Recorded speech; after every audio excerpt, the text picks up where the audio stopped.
un truc. C'est lui qui voulait montrer, non. Tu vois, les premiers de la classe, là. On avait des gens comme ça dans nos écoles. Hein. Chaque fois que le prof pose une question, c'est toujours lui qui veut montrer au prof que non, il est le meilleur des élèves. Pierre, c'était ça. C'était le premier de la classe. Il se lève, il dit oui, tu as les paroles de la vie. Il a commencé à chanter. Puis il dit applaudissez. Jésus. Judas était calme. Et puis Jésus lui a dit, n'est-ce pas moi qui vous ai choisi? N'est-ce pas moi qui vous ai choisi? Vous êtes des apôtres. Je vous ai tous donné le titre d'apôtre. Mais l'un de vous est quoi? Est un démon. Frère. Parmi 12 disciples, parmi 12 apôtres, il y avait un démon. Et comme Jésus n'a pas changé jusqu'à aujourd'hui, chaque 12 disciples, il y a un démon. Chaque 12 chrétiens, il y a un démon. La croissance numérique de l'église, c'est bon. Hein? C'est très bon.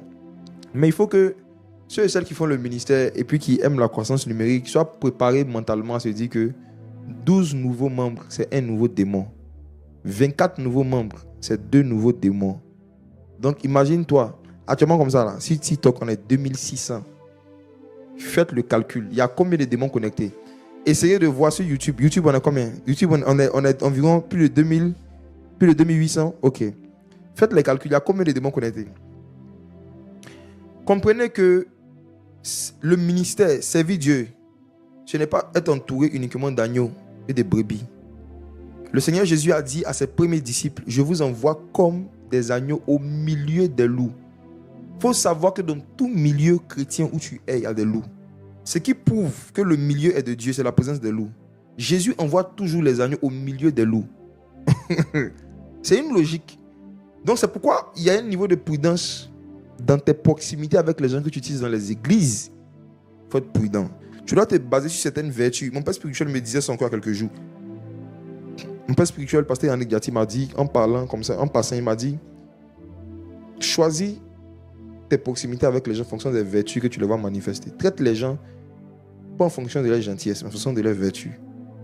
Il y a des vertus, des valeurs, des bonnes habitudes, des bonnes attitudes que tu dois voir chez quelqu'un à répétition avant que tu te dises, bon, ok, on va commencer à être proche. Derrière les grands souris se cachent souvent des grands projets de destruction. Lorsqu'un lion voit sa proie, le lion monte ses dents.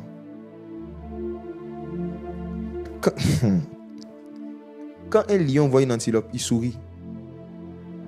Pourquoi? Parce que le lion ne peut pas avaler sans montrer ses dents. Donc quand le lion ouvre sa bouche qui montre ses dents, l'antilope naïve peut se dire que le lion est fond de moi.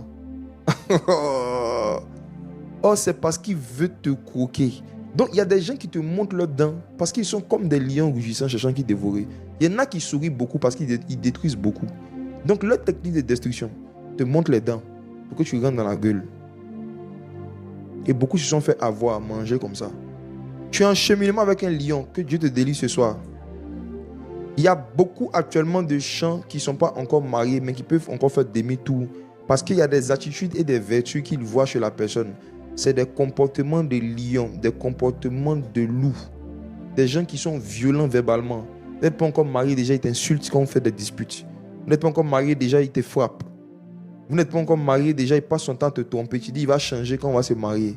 Frère, sœur, parfois le Seigneur te montre des signes qui te montrent que les dents qui t'ont attiré, c'est des dents de lion, c'est des dents de loup. Et parfois vous partez, vous jetez dans la gueule du loup. Puis après vous appelez les bergers. Être pasteur, c'est pas facile, hein. Vous les pasteurs aussi qui n'aimez pas poursuivre les loups, vous ne pouvez pas être pasteur. David était berger, qu'est-ce qu'il faisait? Quand un loup venait prendre une brebis, David faisait quoi? Il poursuivait le loup. Malheureusement, nous sommes souvent obligés de poursuivre certains loups. Moi, je ne suis pas pour le fait de ne pas poursuivre en justice quelqu'un qui a essayé même de violer une sœur. Je ne suis pas pour ça. L'impunité en Afrique est la cause de l'encouragement du mal. Et souvent dans l'église, au nom de l'amour mal compris, quand on ne comprend pas bien l'amour, il y a des gens qu'on doit poursuivre en justice. Pour vol, pour escroquerie, pour tentative de viol, pour abus sexuel, pour violence. Oui, violence physique. On ne poursuit pas les loups. On ne poursuit pas les ours. C'est pourquoi ils ont le courage de toujours revenir dans la bergerie, parce qu'il n'y a plus de David. des bergers qui n'engagent pas des poursuites comme il se doit souvent pour pouvoir défendre les brebis que le Seigneur leur a confiées. N'est-ce pas moi qui vous ai choisi? L'un d'entre vous est un démon. Et c'était quel type de démon? Démon apôtre. Un démon pasteur, prédicateur. Il était proche de Jésus-Christ. Il était proche de l'enfer. Ne prenez pas la proximité que certaines personnes ont avec nous pour de la crédibilité. Il y a certains Judas que Dieu nous a dit de mettre à côté de nous.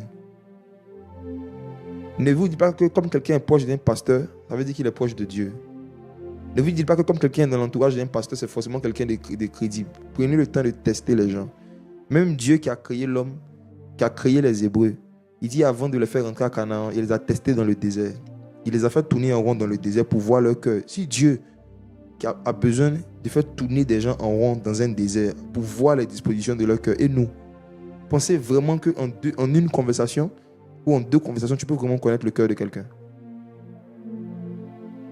Vous qui tombez amoureux chaque 5 minutes, qui tombez amoureux vite, vous risquez de mourir vite.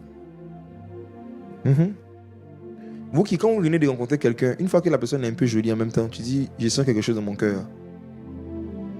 Je vous dis, on peut voir Judas et puis sentir une forte attirance. Est-ce que vous savez que Absalom était très beau? La Bible précise qu'il était très beau, grand détail. Les plus grands traits ont les plus grandes beautés. Souvenez-vous des films brésiliens. Souvenez-vous des films brésiliens. Les filles qui donnaient chagrin des gourmets aux acteurs. C'était joli, hein? Le fruit défendu était beau. Très beau. Ce que Ève ne devait pas manger, là, c'était très beau à voir. Donc, quand tu médites ces choses, non, tu dois apprendre toi-même à te méfier de ce que tu trouves trop beau.